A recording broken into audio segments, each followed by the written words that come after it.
The Batman trailer has been released by Warner Brothers and it includes Robert Pattinson's first bone-crunching turn as a DC Comics superhero. On Saturday, the Batman released a fresh new teaser at DC FanDome, revealing the finest look yet at Robert Pattinson's portrayal of the Dark Knight and promising a darker, grittier depiction of Gotham's caped Crusader than any other picture to yet. The Batman promises to portray not just the early years of Batman's career as a superhero, but also a number of other proto-villains and allies, including Zoe Kravitz as Catwoman, Jeffrey Wright as James Gordon, Andy Serkis as Alfred, and Colin Farrell as the Penguin.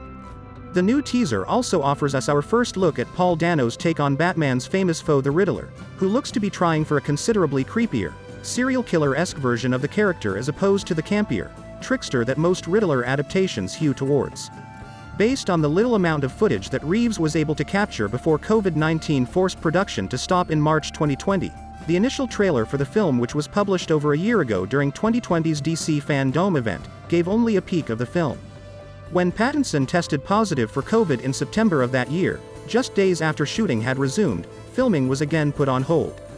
The Batman has had a long trip to cinemas.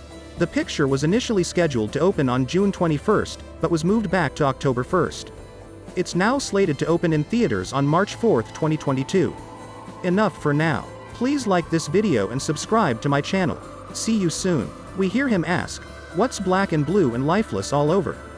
When the cops come, a man we only see from behind sits at a restaurant counter drinking a cup of coffee, as shown in the trailer.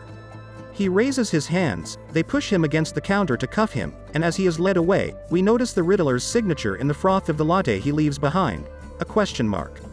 This trailer has a very different feel to it than past installments in the Batman franchise.